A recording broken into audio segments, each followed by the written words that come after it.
Il y a des pays dont leurs ressortissants, dont leurs soldats ont fait des bêtises et qui vont mal. Le rôle que le Tchad a joué est un rôle neutre.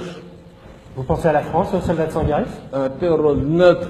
Vous avez les soldats français, les soldats congolais, vous avez les soldats, je ne sais pas, d'autres nationalités aussi. C'est un rôle neutre.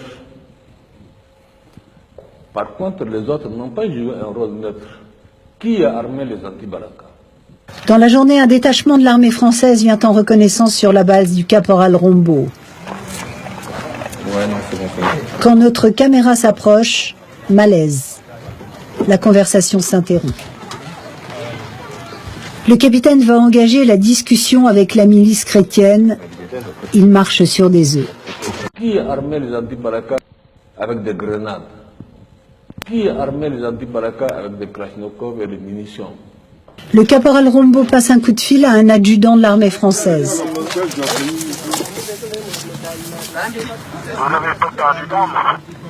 Non, on n'a pas perdu d'armes. Notre arme est restée avec nous, mais on a un problème de munitions là. Mais j'aime mieux que... Est-ce qu'on peut on peut se rencontrer aujourd'hui ou demain? Bah ok, j'aime mieux qu'on se rencontre dans l'après-midi là. Ouais. Ah, j'ai beaucoup de choses à vous dire. À 15h, 15h30. Ok. On fait comme ça? Oui, merci. Ok, alors à tout à l'heure. D'accord.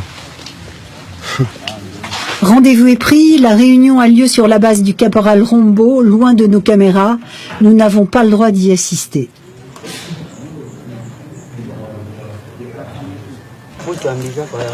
Après le départ de l'armée française, débriefing. Le colonel français nous a conseillé de nous rassembler en une seule base. Que nous soyons 10 000 ou 100 000 pour avancer. Rombo et ses hommes rêvent désormais d'un assaut final. Qui a créé le problème d'affrontement entre musulmans et chrétiens en République centrafricaine? Ce n'est pas le Tchad. On se rappelle? Sans problème. À bientôt. À bientôt. Visiblement, le désarmement des combattants chrétiens n'est pas à l'ordre du jour. Les Français repartiront sans saisir aucune arme.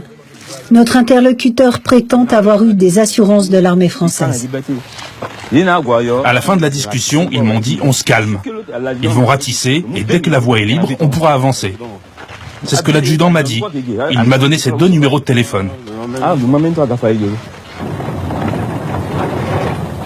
Le lendemain, nouvelle visite de l'armée française sur la base du caporal Rombo. Mais cette fois, plus question de nous laisser filmer. Ah, pas de vidéo. S'il vous plaît, on peut éviter? Le 13e régiment de dragons parachutistes est une unité de force spéciale chargée de récolter du renseignement.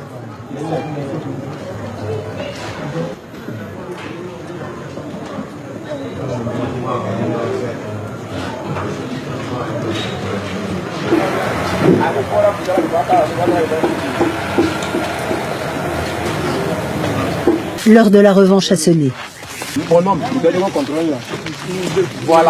Le soir, ils prennent la direction de Bangui pour se positionner aux abords de la capitale, juste à côté de l'aéroport tenu par les Français.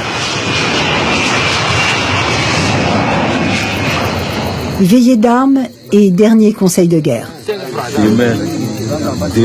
Demain, à 2h du matin, nous allons attaquer.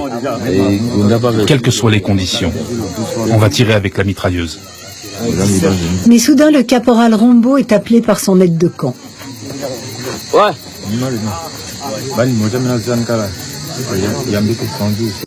Allez-y chercher ailleurs. Alors c'est qui? Vous le savez très bien que moi, monsieur le journaliste, vous savez très bien ce que pensez à la France. dans votre pays. Vous pensez à la France? Écoutez, demandez à votre pays d'aller faire la quête, mais ce n'est pas le Tchad en tout cas. Les Sélékas seront désarmés, les Français vont nous laisser rentrer. Demain, la France va attaquer le quartier musulman. Et nous serons derrière pour coincer les gens qui fuiront.